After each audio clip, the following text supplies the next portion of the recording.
What's up, guys? Welcome back here. Today I'm back here in another video. In this video, I gotta talk about all four of our first playing games. As there was one game that just stood out to me the most, which is kind of obvious to everyone. But that's the first game I'll be talking about in this video, along with the other three, giving my opinions, ready for future matchups in the playoffs, and tomorrow and Friday in the play-in. But we start the video and that's gonna be bangers, so make sure to drop a like, comment below any new videos you want me to do. And don't forget to subscribe to the channel, which I'm pretty sure by the count of it, I'm at 107 subscribers. I may be wrong, but let's try to hit 200 as soon as possible. But now, let's get started. So the game that just caught my eye the most was pretty obvious. Warriors versus Lakers. Pretty sure Warriors had a 13-point lead at halftime. I don't know if it was at halftime, but I know they had a 13-point lead in the game. But yeah, it was at halftime. And I thought it was over for the Lakers. They just looked sloppy. AD was like 1 for 11. LeBron was like 1 for 7. Dennis Schroeder hit like one shot. It was just awful to watch, and I thought, look, Lakers were going to just get blown out. Warriors would just take this and get ready for their matchup against the Suns. But LeBron doing LeBron things. AD started turning up. Caruso was being clutch. And the Lakers ended up winning 103-100. So the thing we got to talk about is LeBron's big shot. LeBron, after taking that hit from Draymond, which wasn't a flagrant foul, surprisingly, well, looking shaken up. Went 1 for 2 from the line, looked shaky, but then made that big three after the shot clock expired, under a minute left. Ended with 22 points, 11 rebounds, and 10 assists. Shot 7 for 17, and just looked like the LeBron James we know.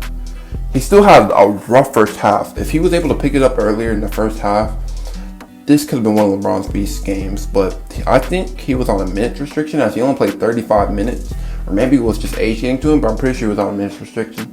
AD also started awful. I think he started 2 for 12, but ended 10 for 24 with 25 points and 12 rebounds. He just needs to stop settling for jumpers.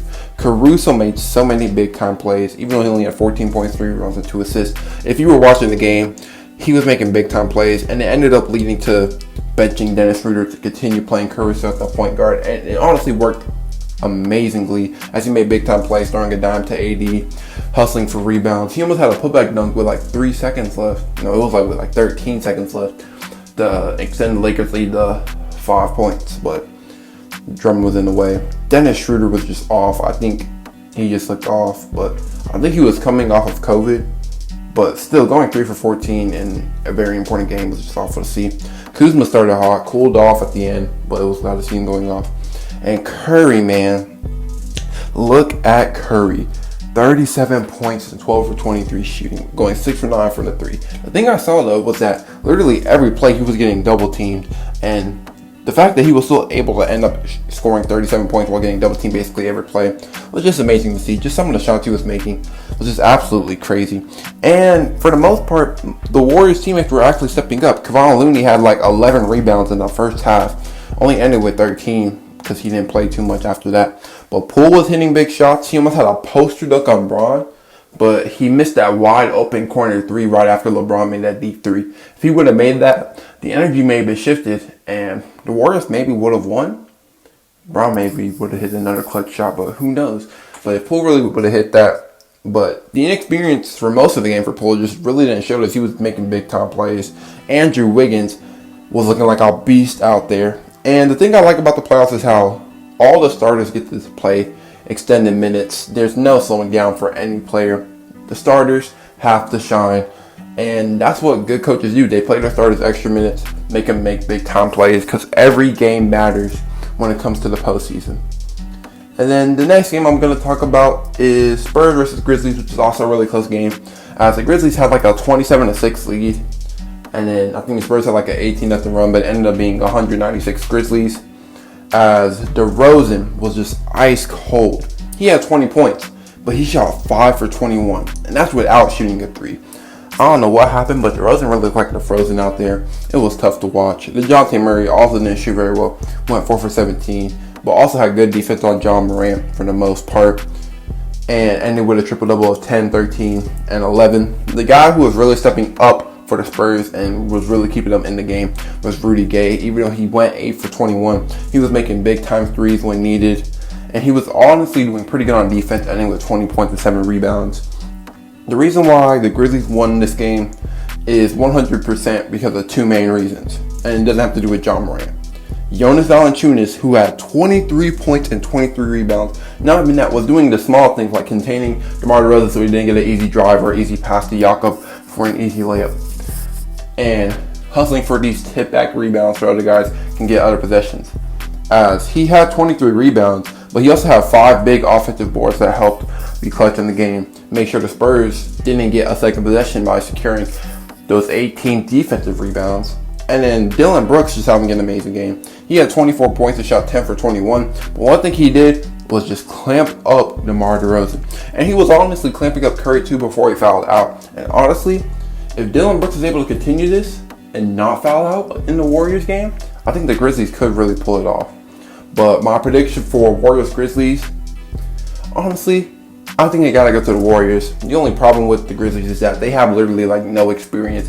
I think that's gonna make them suffer when it comes to the postseason time. I don't think they'll be able to ready to take that next step against the Warriors. I don't think Curry's gonna have a great night, but I think just the inexperience of the Grizzlies along with their lack of perimeter shooting is just gonna cost them. And yesterday we had the 2 East games, starting with Celtics Wizards is what I'll talk about first, as Celtics win 118-100. I think the Wizards had a solid lead in the second quarter, but the Celtics started blowing away because Tatum decided to be a different breed and dropped 50. But one thing I didn't like about the game was some questionable calls for Tatum. I feel like Tatum was getting way more calls than he deserved. He ended with 17 free throws. Congrats to him for making all 17, but some of those calls were questionable. But I do have to admit, he was hitting big time shots, along with Kemba Walker, who had 29 points, 7 rebounds, and went 10 for 24 from the field. Marcus Smart was making some crucial stops. And the defense they played on Bradley Beal and Russell Westbrook was amazing. Bradley Beal only had 22 points, shot 10 for 25. And honestly, for a lot of players, that isn't a bad game. But for Bradley Beal, who was averaging like 31 a game, that is not a very good game. Russell Westbrook, yeah, he had 20 points, 14 rebounds, and 5 assists. He also had 4 turnovers and went 6 for 18. The defense they played on him was pretty amazing. But one guy the Wizards just have to figure something else about is Dallas Bertans, as he went over 7 from the 3 in the game and did not have a very good season after getting paid, I don't know how much, $18 million. Rui was also getting in foul trouble because Tatum was getting a lot of foul calls, causing him to not play much, which I think that was a big factor for the Wizards in the game. And Celtics will get to move on to face the Nets, as the Wizards have to face the loser of Pacers and Hornets, which I'm not even going to talk about much because that game just wasn't close. Pacers absolutely demolished them. And honestly, this was one of the only 2 games I predicted right, because I predicted Pacers, I predicted Spurs, I predicted Lakers, and then I predicted the Wizards to win. So I basically almost chose all the upsets. That's kind of weird. But no, I didn't. I chose 2 and 2. I'm just stupid. Sorry, ignore that. But yeah, the inexperience for the Hornets really kicked them in the butt. As the only guy who was really going off for them, other than Cody Zeller surprisingly going 17 points, was Miles Bridges, as he was looking like an athletic beast, making big time blocks, making big time plays for the Hornets. But LaMelo Ball just didn't look very good.